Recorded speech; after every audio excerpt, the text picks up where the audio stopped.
महान उपलब्धि प्राप्त करने के लिए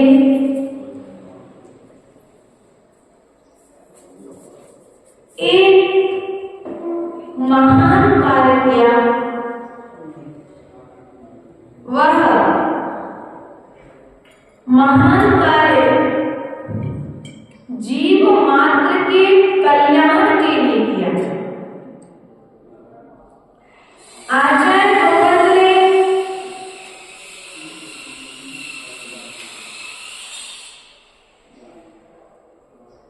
सामायिक के विषय में अर्थात स्वभाव की ओर जाने के लिए उस स्वभाव की यात्रा को प्रारंभ किस प्रकार से किया जाए, इस बात को बतलाने के लिए आचार्य भगवंत ने सामायिक पाठ अर्थात 32 कारिकाओं के माध्यम से यह स्तोत्र हम सभी के बीच में प्रस्तुत है।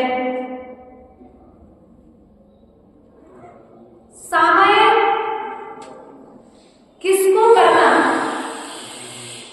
कब करना, कैसे करना, इस सामायिक करने का पात्र कौन है, इस बात को बतलाने के लिए आचार्य भगवंत ने यह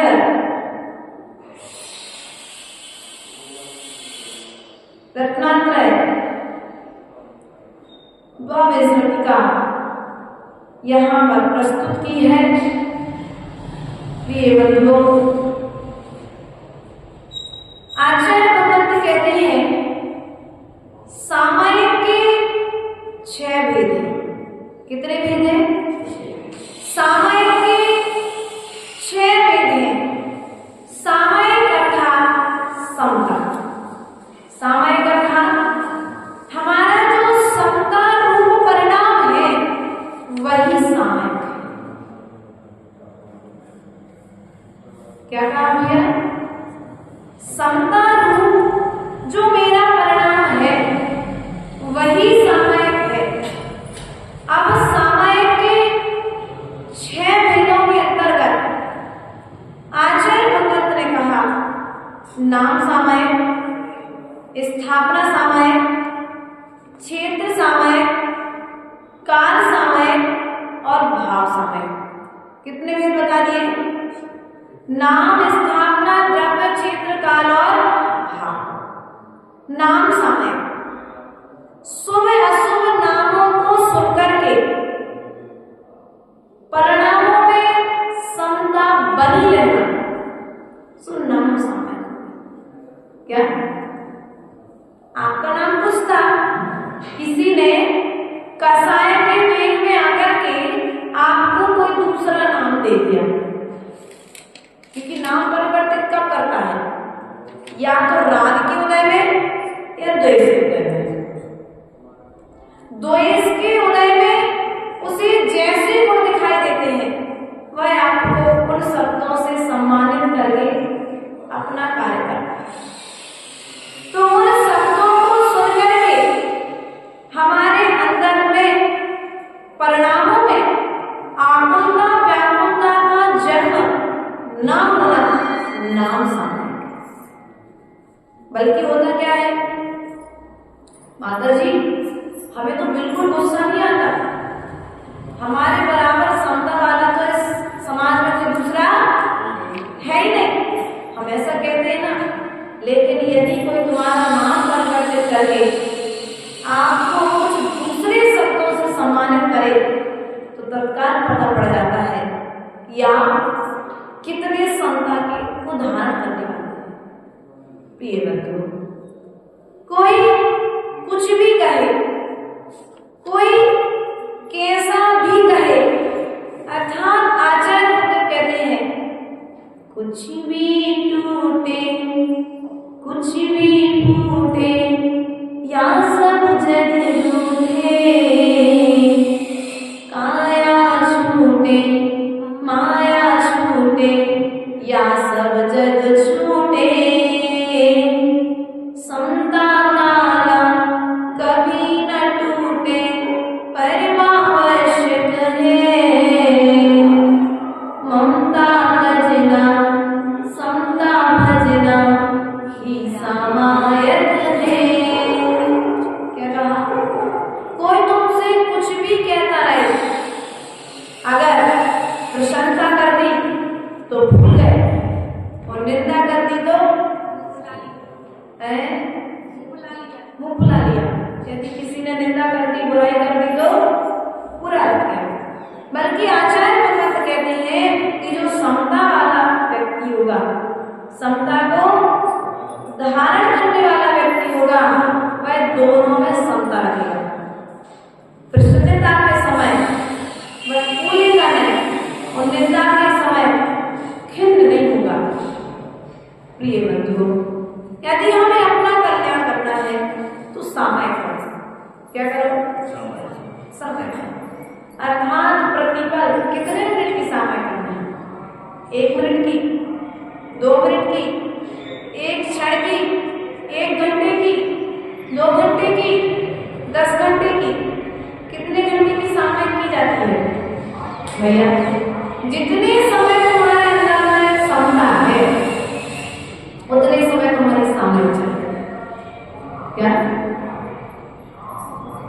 जितने समय तुम्हारे अंदर में समता है उतने समय तुम्हारे भीतर में सामायिक चलेगी। समता नहीं की सामायिक चलेगी।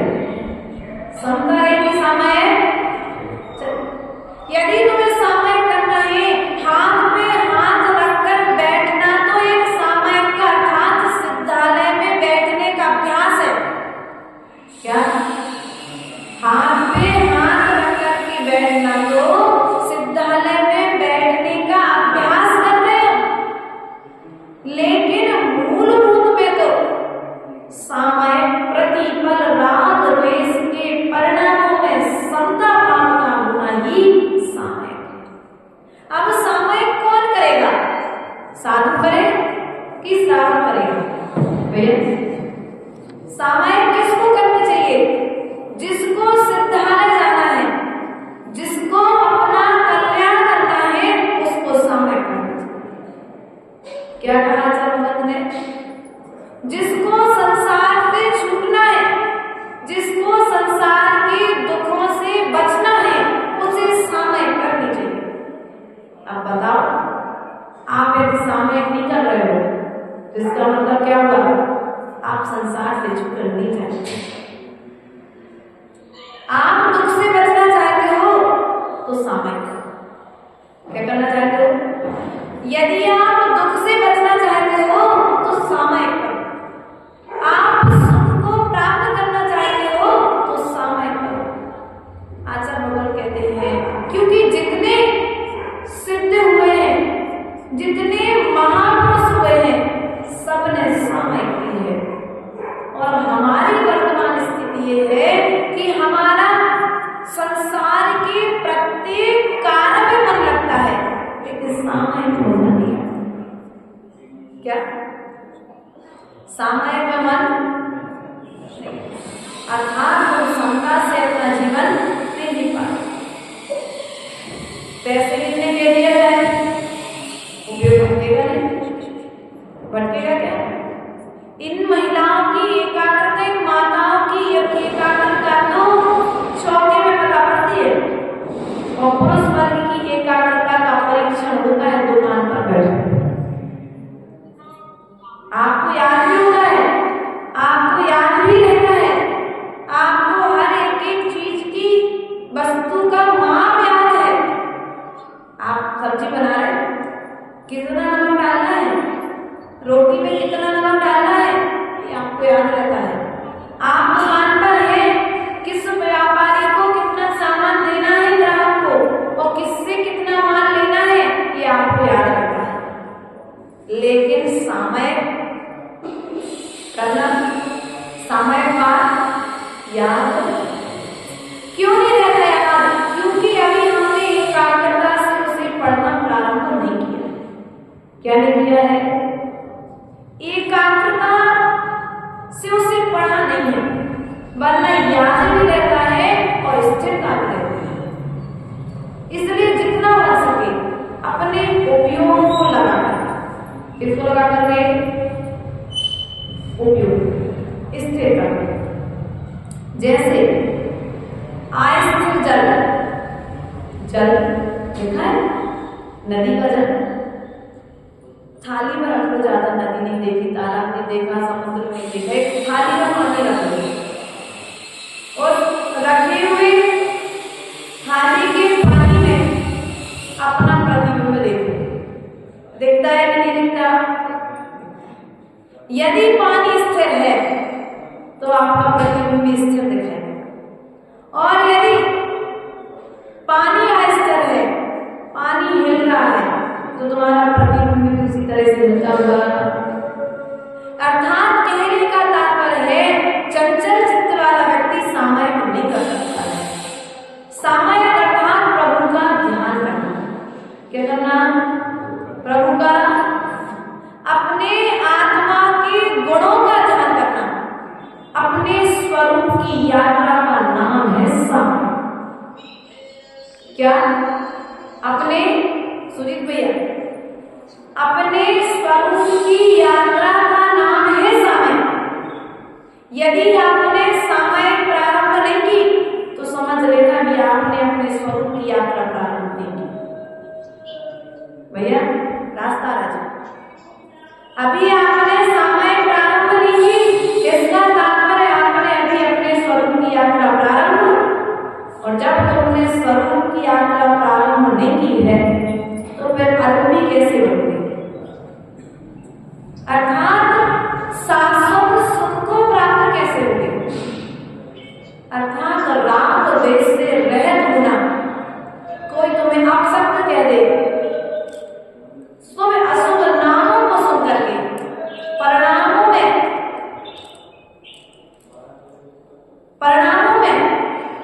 विपरीत स्थिति न लाना, अर्थात विकल्प न लाना ही सामायिक है। स्थापना हैं कि जिन प्रतिमाओं के आकार, प्रकार, प्रमाण और कलाकृति आदि को देख करके राग द्वेष नहीं करना। भगवान की प्रतिमाओं को देख करके या पाषाण की किसी भी मूर्ति को देख करके उसमें राग द्वेष नहीं करना। अरे तुमने ऐसी बना दी, अरे ऐसी नहीं, इसकी जगह यदि ऐसा होता तो ऐसा होता। इस प्रकार से राग द्वेष परिणाम, अच्छी बन गई तो राग और बुरी बन गई तो द्वेष। आचार्य भगवान इसे स्थापना सामयिक कहते हैं।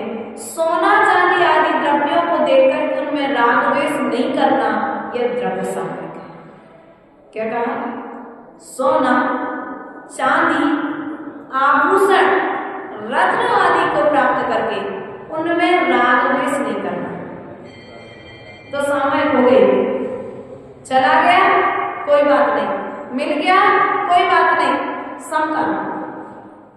जब मिलता है तो व्यक्ति खुश होता है और जब चला जाता है जब खिन्न होता है। तो आचार्य भगवान कहते हैं ऐसी स्थिति में भी द्रव्य के निमित्त से जो तुम्हें खुशी मिल रही है, द्रव्य के निमित्त से जो तुम्हें दुख मिल रहा है, उसमें समता रखना ही तो द्रव्य सामयिक।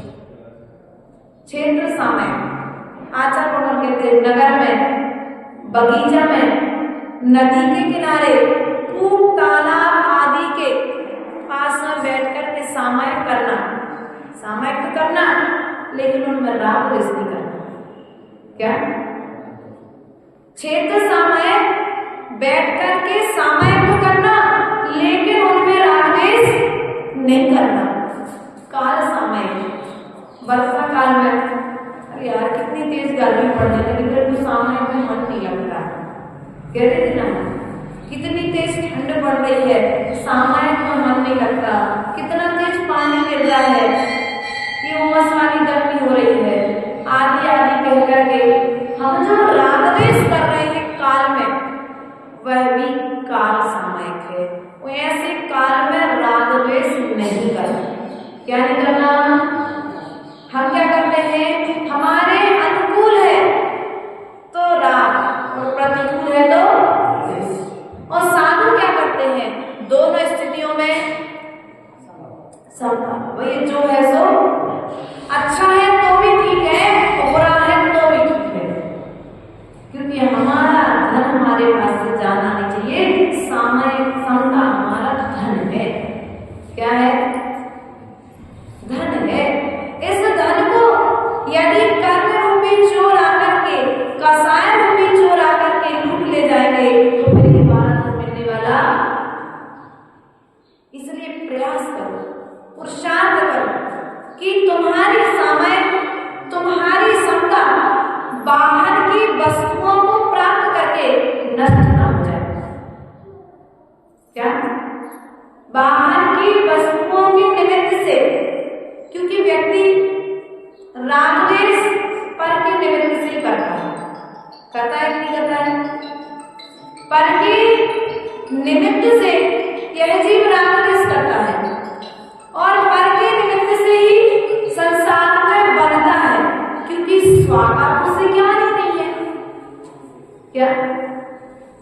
कर्म करना है, कर्म करके कर्म से कर्म को काटना है। क्या करना है? कर्म से कर्म को काटना है, कर्म करके कर्म को बांधना नहीं है। और हमारी स्थिति क्या है? हम कर्म करके कर्म बांध रहे हैं और साधु कर्म करके कर्म काट रहे हैं। बस आप और हमें नहीं अंतर है। रास्ता जी, आप में और हम में मात्र नहीं अंतर है। कर्म आप भी कर रहे हो और कर्म हम भी कर रहे हैं, लेकिन आपके द्वारा जो कर्म किया जा रहा है वह कर्म बंधन करा रहा है और संसार पड़ा रहा है। और हमारे द्वारा जो कर्म किया जा रहा है, साधु के द्वारा जो कर्म किया जा रहा है, वह कर्म को काटना है और निर्जरा करा के संसार से पार।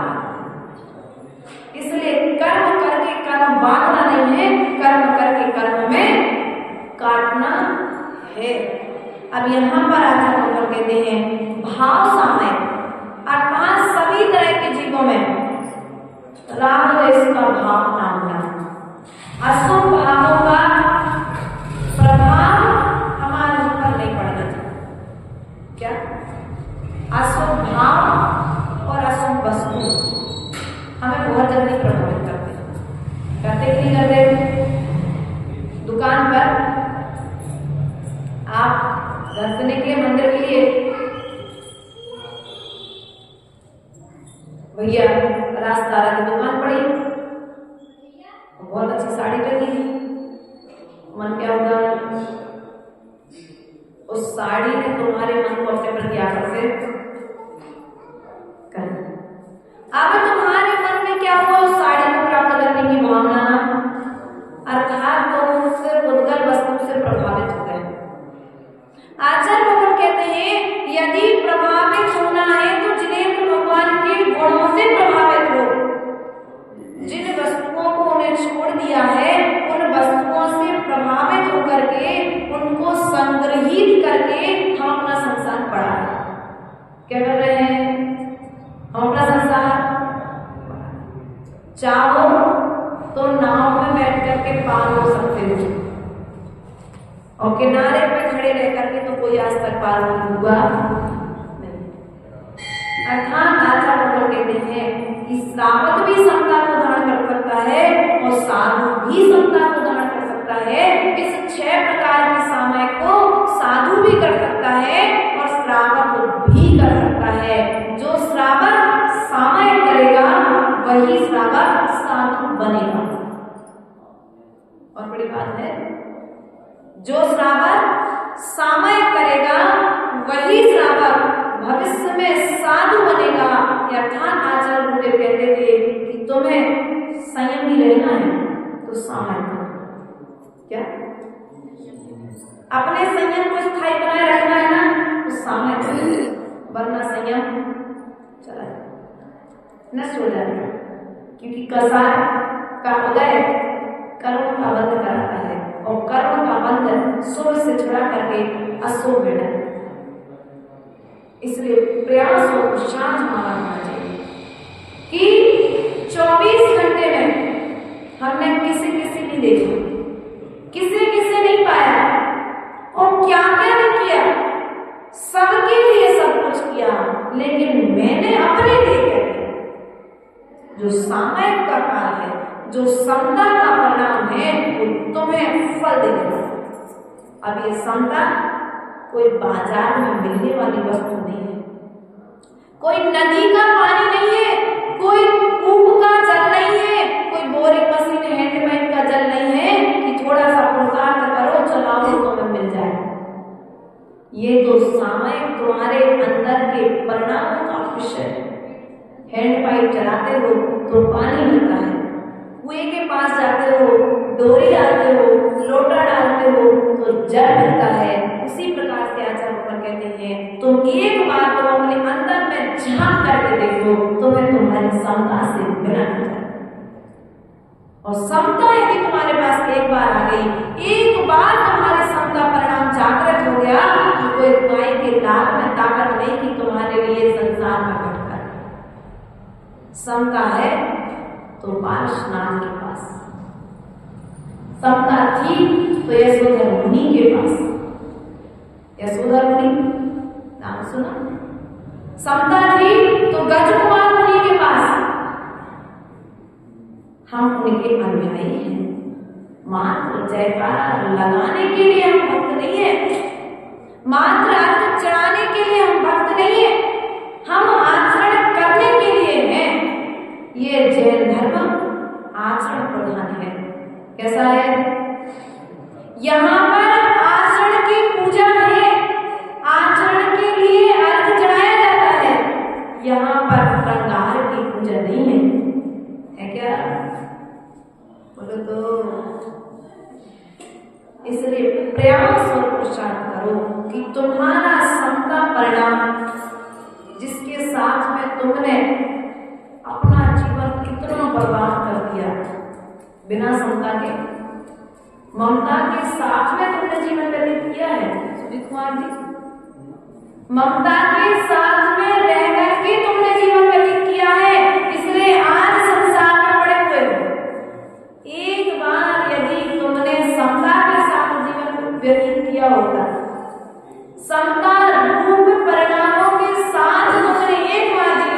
किया होता तो शायद तुम आज इधर नहीं होते।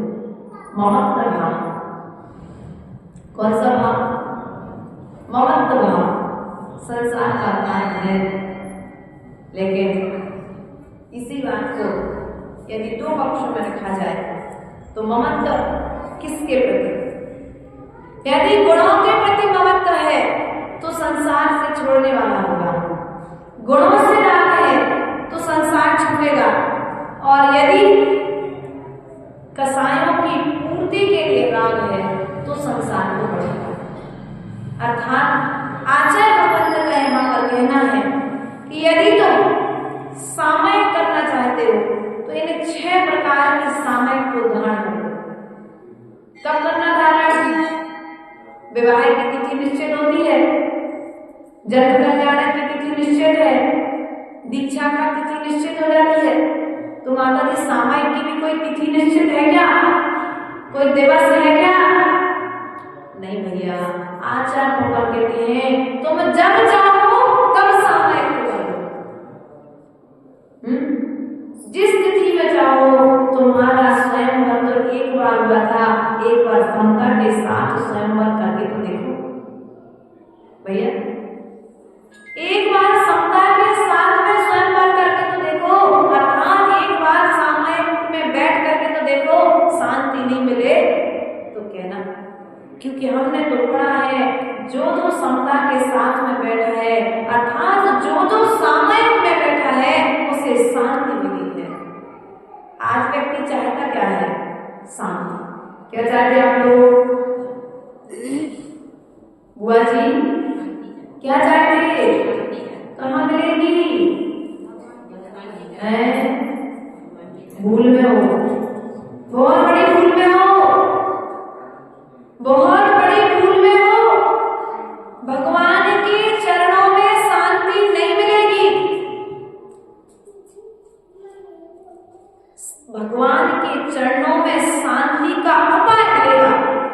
शांति तो तुम्हें तुम्हारे अंदर मिलेगी। क्या?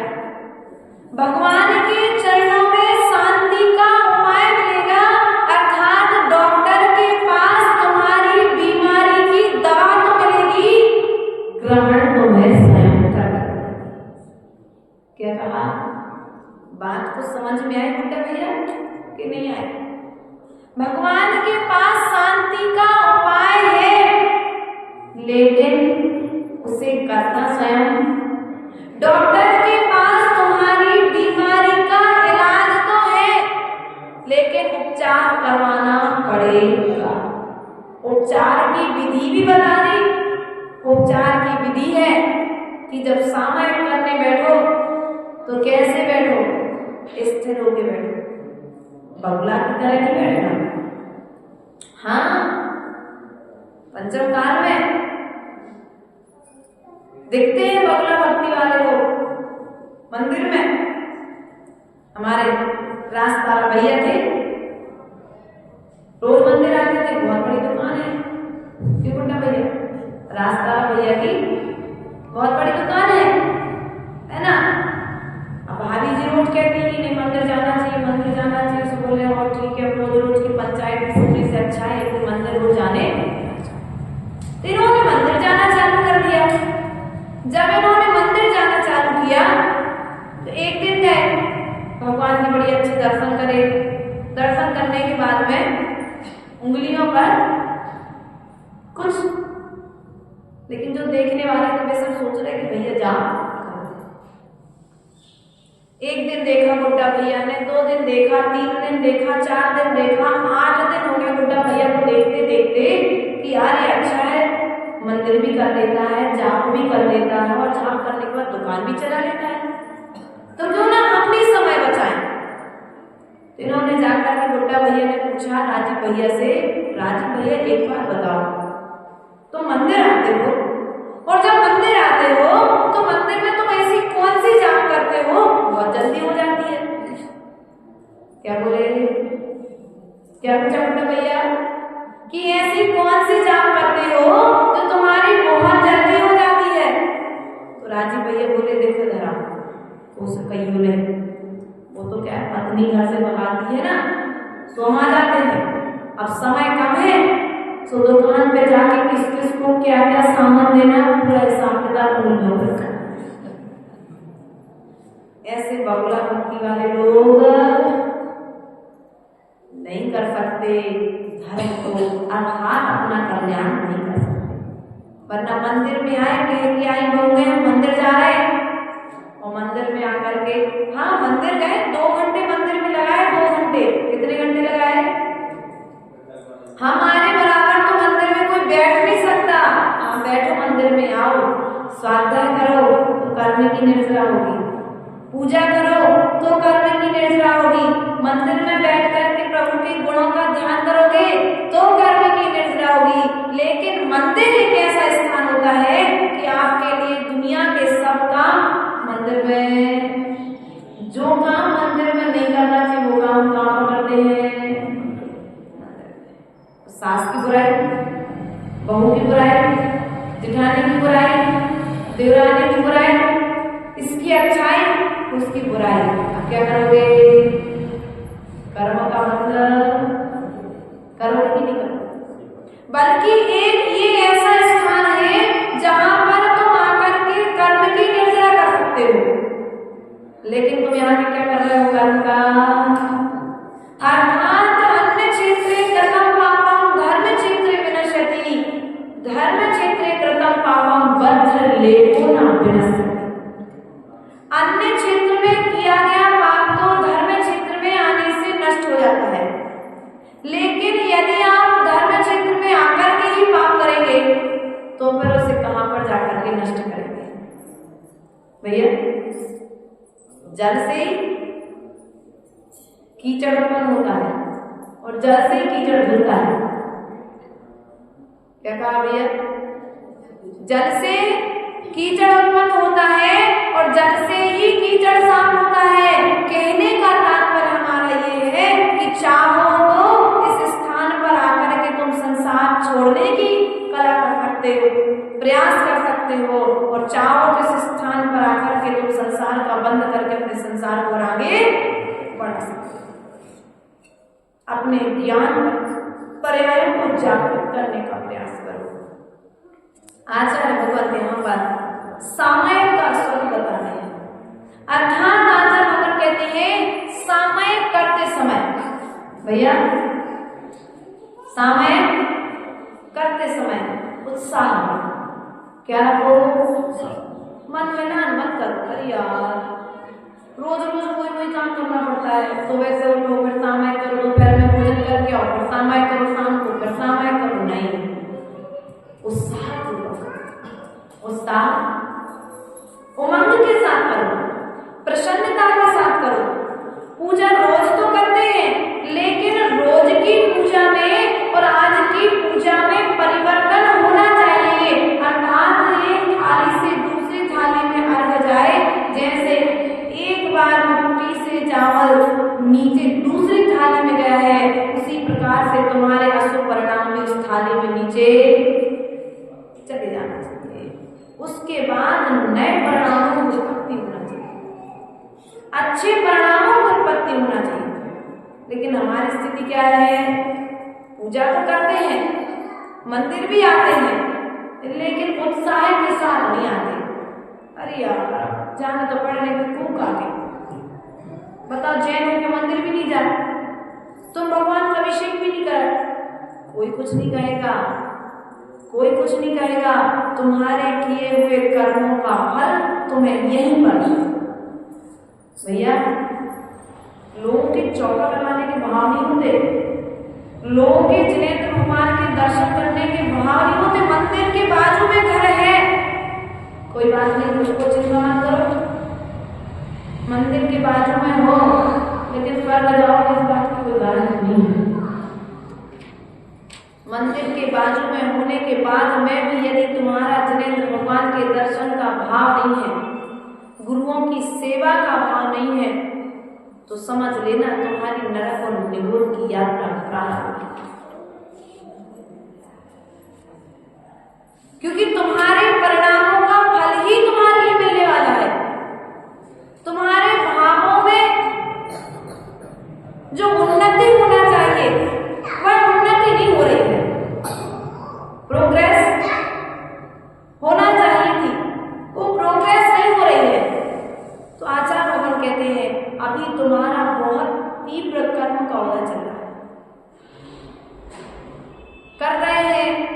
पापा करते थे अभिषेक, सो हम भी कर रहे हैं। पापा करते थे पूजा, सो हम भी कर रहे हैं।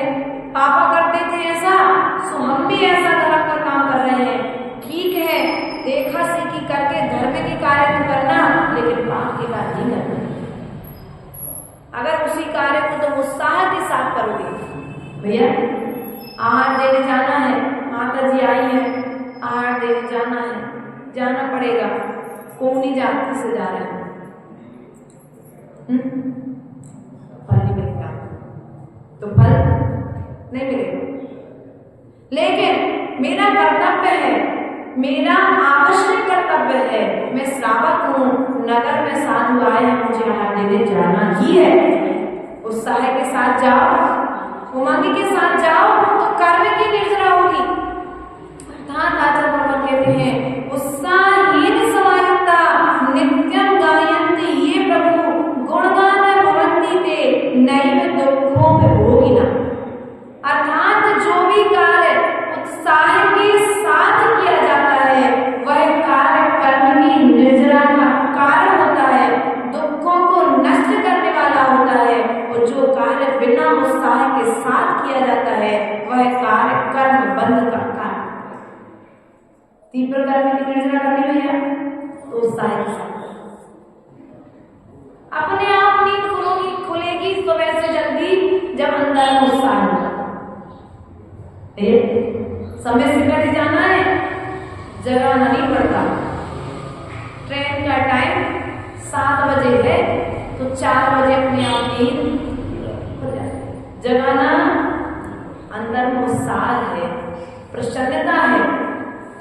और यदि प्रसन्नता नहीं हो, अरे अभी चले तो जाएंगे, नहाने तो है, 2 मिनट में नहा के चले जाएंगे शिखर जी, ट्रेन पकड़ लेंगे, उत्साह नहीं है, तो धार्मिक कार्य करते हुए भी कर्म की निर्जरा उतनी नहीं हो रही जितनी आपकी होनी चाहिए थी। इसलिए प्रयास और पुरुषार्थ करो, प्रत्येक कार्य को करने के पूर्व उत्साह के साथ करो। किसके साथ करना है कार्य? उत्साह के साथ करो, प्रसन्नता के साथ करो, क्योंकि कार्य तो करना है। चौका लगा लेंगे, जब कोई नहीं लगाए तो बता रही हो हम बैठे हैं, नहीं, चौका उत्साह के साथ लगाओगे तो कर्म निर्जरा का काम बनेगा, वरना कार्य तो होगा लेकिन तीव्र कर्म की निर्जरा नहीं। इसलिए अपने अंदर में धार्मिक कार्यों को करते हुए उत्साह शक्ति को लाओ, प्रसन्नता को लाओ, आलस को छोड़ो, प्रमाद का त्याग करो, क्योंकि जब तक प्रमाद का त्याग नहीं होगा तब तक प्रसन्नता नहीं आएगी। जब तक आलस्य का त्याग नहीं होगा तब तक तुम्हारे अंदर उत्साह नहीं आएगा। उत्साह माइनस आलस, उत्साह माइनस आलस, प्रसन्नता माइनस प्रमाद, प्रसन्नता माइनस प्रमाद। दो एक समय में दो चीजें नहीं रह सकती। एक समय में दो चीजें, उसी प्रकार से एक समय में व्यक्ति या तो प्रसन्नता के साथ कार्य करेगा या खिन्नता के साथ कार्य करेगा। अब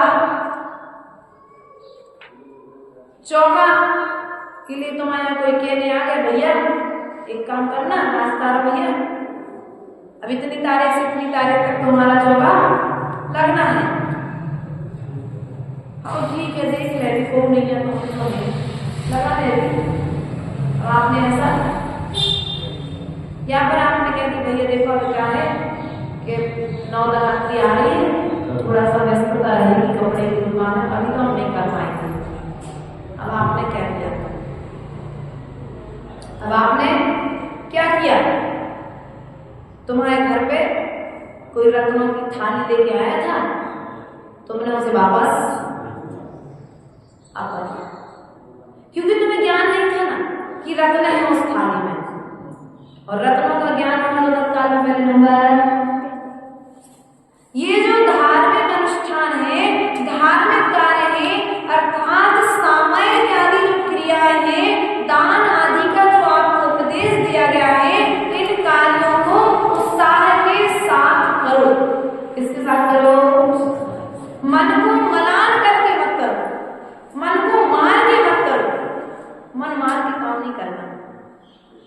मन को उत्साह प्रसन्न, आज मेरा सौभाग्य का दिन है कि कमाने के लिए तो 365 दिन मिलते हैं, आज हमें 4 दिन त्याग करने के लिए मिले हैं। भरत चक्रवर्ती जिस दिन उसे मुनिराज का परगाहन नहीं मिलता था, उस दिन वह अपने भाग्य को कोसता था। चक्रवर्ती है, आदिनाथ का पुत्र है, 6 खंड का अधिपति है, 96,000 रानियों का पति है, उसके बाद में भी धर्म को उत्साह के साथ करता। और हमारी स्थिति क्या है? हम धर्म करते हैं लेकिन मन मार के, क्या करके? मन मार के करते हैं। लोग पूछते हैं कि माता जी हम सब कुछ अच्छा करते हैं लेकिन हमें फल अच्छा नहीं मिलता, तो मन मार के करते हैं। तो प्रसन्नता उत्साह के साथ कार्य करके देखो। जिन घरों में आचार्य गुरुदेव के चरण पड़े हैं, आज भी हम देखो कुटिया से महलों में बदल गए। भैया सीएट साहब देखो जाकर की स्थिति, आज से 20 साल पहले छोटा सा गांव था, उस छोटे से गांव में सबके बिल्कुल खप्पर के मकान बने हुए थे। और आज गुरु सेवा के प्रभाव से, गुरु आज्ञा के प्रभाव से आज उनके घर देखो सब लेंटर वाले मकान हो गए। तो सेवा का फल सबको मिलता है, सेवा का फल सबको मिलता है, हमको भी मिलेगा। तुम धर्म करके तो देखो, धर्म करके तो देखो, धर्म पे विश्वास करके तो देखो। हम चक्रवर्ती के जैसा वैभव तो चाहते हैं लेकिन चक्रवर्ती के जैसा कार्य करेंगे क्या? हम चक्रवर्ती के जैसा वैभव चाहते हैं लेकिन चक्रवर्ती के जैसे कार्य करना नहीं चाहते। चक्रवर्ती बाद में भोजन करता था, पहले सामय करता था। यदि सामय का काल हो गया तो भोजन छोड़ देगा, लेकिन पहले सामय। यदि एक उदाहरण आता है कि भोजन बनाया गया और भोजन बनाते समय थोड़ी सी खीर गर्म रह गई और चक्रवर्ती भोजन के लिए आकर के विराजमान हो गया, तो क्या करेगा? गुस्सा नहीं होगा, किसी पे क्रोध नहीं करेगा। ठीक है, जब तक खीर ठंडी होती है उतनी देर हम सामायिक कर लेते हैं, उतनी देर हम कुछ नमोकार पढ़ लेते हैं। और हम होते तो क्या करते उतने समय? जब तुम्हें पता था कि हमारे आने का टाइम है तो पहले से ठंडी करके क्यों नहीं रखती? कहते कि नहीं कहते? अपने परिणाम में आत्मता व्याकुलता प्रयोग सीखना है, सामायिक का प्रयोग तो भरत चक्रवर्ती का जीवन पढ़ो। भरत चक्रवर्ती के जीवन को अपना आदर्श बनाओ, क्योंकि आदर्श पुरुषों को अपने जीवन का आदर्श आधार बनाओगे तो आपका जीवन भी आदर्श बन जाएगा। यदि निकृष्ट पुरुषों को अपना आधार बनाओगे तो तुम भी निकृष्ट हो जाओगे। इसलिए महापुरुषों के जीवन को पढ़ो और पढ़ के उसे आचरण में लेकर के आओ। यदि परिवर्तन चाहिए, क्या पढ़ो और पढ़ने के बाद परिवर्तन लाओ, निश्चित है परिवर्तन आएगा, विश्वास है। क्योंकि हम भले ही पंचम काल में हुए हैं लेकिन अभी ठर्रा मुंह की तरह तो नहीं, परिवर्तन आएगा। ठर्रा जाते हो, उसको कितना भी फूलने डाल दो, कुछ दाने निकलते मुंह की दाल में।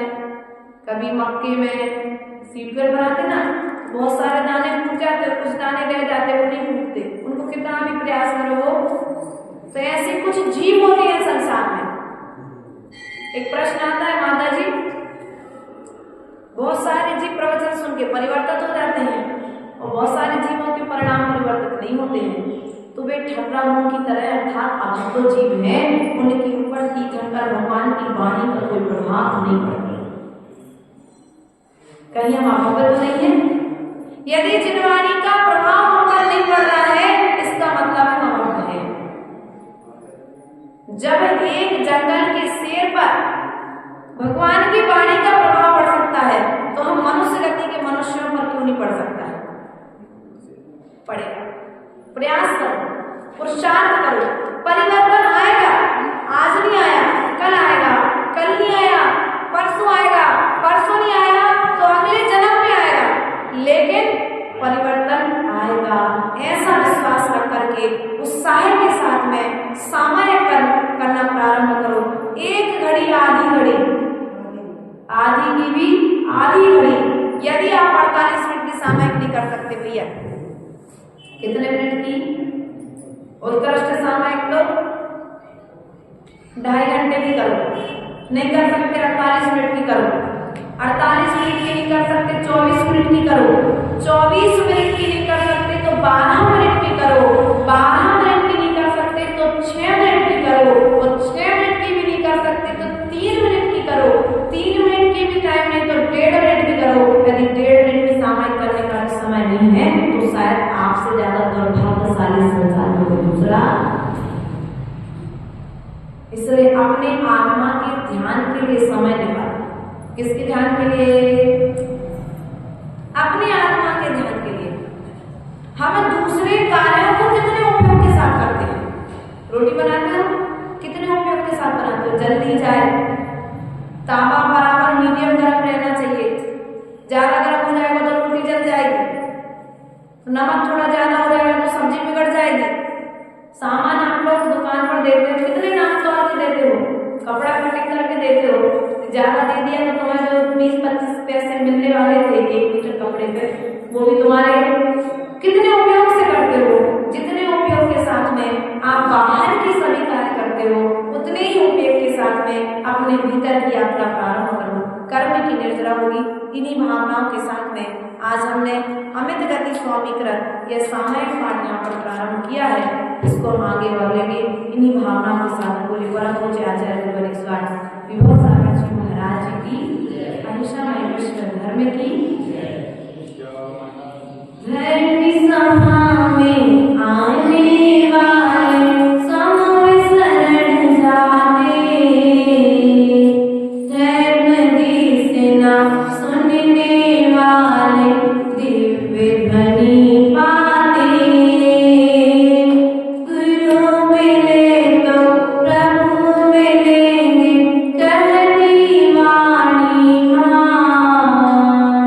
बार बार हम शीश झुकाए, तेज वाणी मां। जिन वाणी की ज्ञान दे सुने लो मनो, सो वाणी मसल मुँह सदा दे लो। तेज वाणी मारती तोरे बुद्धि दे, जो तेरो शरणागए सो पावे सुख चैन। धर्म करत संसार सुख, धर्म करत निर्वाण, धर्म पथ साधे बिना नरति अंत समान। ओम निवास चित्तपूर भव सरस्वती विप्रतमानि प्रणानि चरण के पैर के विनवा अनादि पद प्राप्त है रोम कामति स्वाहा। गुरु महापांच नित्यम ज्ञान दर्शन नायका, चारित्राणन मीरा मोक्ष मार्गोपदेश का। ओम नमो अज्ञान आचार्य परमेश्वर कुंद कुंद स्वामी